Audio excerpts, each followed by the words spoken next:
यह तो भारतीय कूटनीति की अद्भुत कहानी है। जब 27 राष्ट्रों ने मिलकर रूस पर शिकंजा कसने का यत्न किया, तब भारत एक अभेद्य सुरक्षा कवच बनकर व्लादिमीर पुतिन के साथ खड़ा हो गया और पश्चिम की सारी योजनाएं धरी की धरी रह गईं। यूरोपीय संघ के विरुद्ध भारत का यह प्रहार इतना प्रचंड था कि विश्व के समक्ष पश्चिमी राष्ट्रों के पाखंड का पर्दाफाश हो गया। भारत ने स्पष्ट हुंकार भरी, तेल हमारी मर्जी का, शर्तें हमारी होंगी और लाभ भी हमारा ही होगा। अकेले भारत ने इन 27 राष्ट्रों को ऐसा उलझाया कि वे देखते ही रह गए। रूस ने भी भारत को सस्ता तेल और दुर्लभ मिसाइल तकनीक देकर अपना अटूट साथ निभाया और भारत ने पश्चिमी प्रतिबंधों का असर समाप्त कर दिया। एक तरफ 27 यूरोपीय राष्ट्रों का शक्तिशाली समूह था और दूसरी तरफ विश्व के मानचित्र पर अकेला खड़ा रूस। पश्चिम ने एक ऐसा आर्थिक जाल बुना था जिसका लक्ष्य था रूस की अर्थव्यवस्था का गला घोंट देना और व्लादिमीर पुतिन को झुका देना। जब रूस पर प्रतिबंधों का 18वां और अब तक का सबसे घातक हमला किया गया, तो विश्व ने मान लिया था कि पुतिन का खेल अब खत्म हो गया है। लेकिन उन्होंने एक चीज का अंदाजा नहीं लगाया था, भारत। उस मुश्किल घड़ी में जब रूस चारों तरफ से घिरा हुआ था, तब भारत मित्रता की एक ऐसी चट्टानी ढाल बनकर खड़ा हो गया जिसे भेदना पश्चिम के लिए असंभव था। भारत ने न सिर्फ इन प्रतिबंधों को खुलेआम चुनौती दी, बल्कि पश्चिमी राष्ट्रों के दोगलेपन को पूरी विश्व के सामने उजागर कर दिया। यह कहानी सिर्फ रूस से तेल खरीदने की नहीं है, यह कहानी है एक नए आत्मविश्वास से भरे भारत के उदय की, जो अब अपनी शर्तों पर विश्व से बात करता है। यह उस कूटनीतिक गाथा की कहानी है जिसमें भारत ने सिद्ध कर दिया कि वह अब सिर्फ एक दर्शक नहीं, बल्कि एक निर्णायक खिलाड़ी है। सबसे पहले यह समझना जरूरी है कि यूरोपीय संघ ने ऐसा क्या किया जिससे रूस पर विपत्ति का पहाड़ टूट पड़ा। यूरोपीय संघ, जो 27 राष्ट्रों का एक ताकतवर समूह है, उसने रूस के खिलाफ अपना 18वां प्रतिबंध पैकेज जारी किया।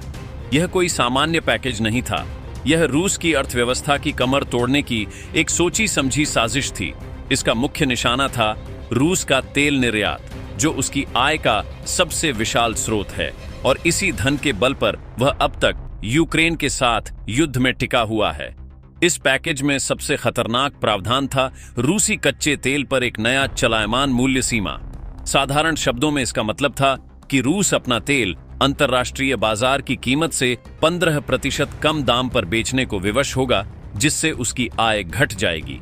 इसके अतिरिक्त यूरोपीय संघ ने रूस के ऊर्जा क्षेत्र, उसके पुराने तेल टैंकरों के समूह और यहां तक कि उसकी सैन्य खुफिया सेवा के अधिकारियों को भी निशाना बनाया।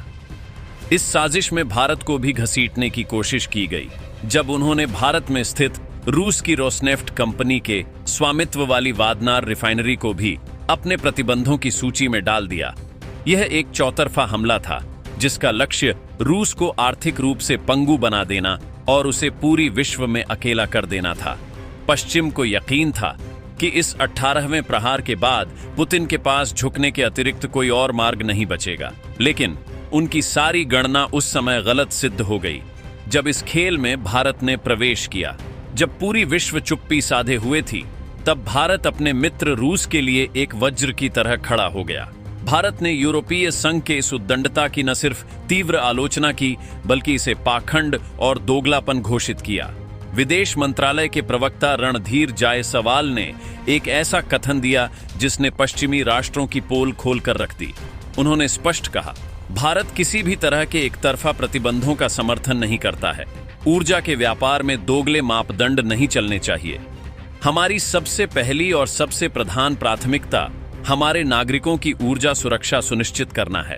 यह सिर्फ एक कथन नहीं था, यह पश्चिमी राष्ट्रों के मुख पर एक करारा प्रहार था।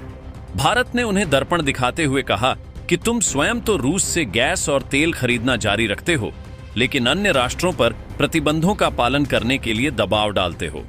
भारत ने विश्व के सामने यह तथ्य रखा कि स्पेन और बेल्जियम जैसे यूरोपीय राष्ट्र स्वयं रूसी एलएनजी यानी द्रवीभूत प्राकृतिक गैस के सबसे विशाल खरीदारों में से हैं। जब तुम स्वयं रूस से व्यापार कर रहे हो, तो तुम्हें भारत को नैतिकता का पाठ पढ़ाने का कोई अधिकार नहीं है। भारत का यह रुख सीधे सीधे उन पश्चिमी राष्ट्रों की नीतियों पर एक विशाल प्रश्न चिन्ह लगाता है, जो अपनी सुविधा के अनुसार नियमों को तोड़ते मरोड़ते हैं। भारत ने यह स्पष्ट कर दिया कि वह अब वह राष्ट्र नहीं रहा जो पश्चिमी दबाव के आगे झुक जाए। भारत ने विश्व को यह संदेश दे दिया है कि हमारी विदेश नीति हमारे राष्ट्रीय हितों से निर्धारित होगी, किसी और की धमकियों से नहीं। अब प्रश्न यह उठता है कि अमेरिका और यूरोपीय संघ की आंखों में भारत का रूस से तेल खरीदना इतना क्यों चुभ रहा है? उनके पेट में यह दर्द क्यों हो रहा है? इसके पीछे उनका दावा यह है कि भारत जो धन रूस को तेल के लिए देता है, उसी धन का उपयोग रूस यूक्रेन में युद्ध के लिए कर रहा है। उनका मानना है कि भारत की खरीद से रूस को युद्ध लड़ने के लिए आर्थिक संजीवनी मिल रही है। लेकिन भारत ने उनके इस तर्क को सिरे से खारिज कर दिया है। भारत का उत्तर स्पष्ट है, हमें इससे फर्क नहीं पड़ता कि आप क्या सोचते हैं। हमें फर्क इस बात से पड़ता है कि हमारे 140 करोड़ लोगों को सस्ती और सुरक्षित ऊर्जा मिले, और वह हमें जहां से मिलेगी हम वहां से लेंगे। और भारत ने सिर्फ कहा नहीं, करके दिखाया है।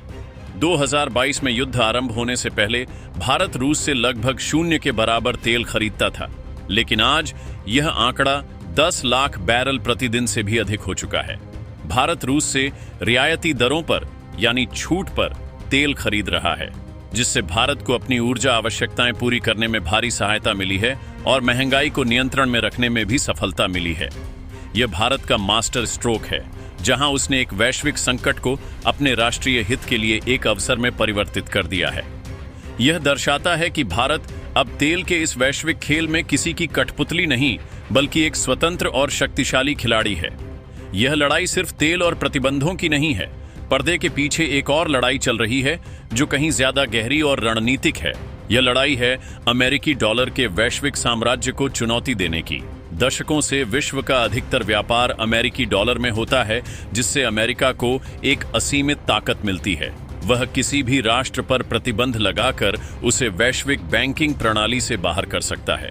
भारत और रूस मिलकर इसी ताकत को जड़ से हिलाने का काम कर रहे हैं। दोनों राष्ट्रों ने अपने आपसी व्यापार के लिए एक नया मार्ग निकाला है, रुपया रूबल प्रणाली। इसका अर्थ है कि अब भारत रूस को तेल के लिए डॉलर में भुगतान करने के बजाय अपनी ही मुद्रा यानी रुपए में भुगतान कर सकता है, और रूस भी भारत से सामान खरीदने के लिए रूबल का उपयोग कर सकता है। यह एक क्रांतिकारी कदम है।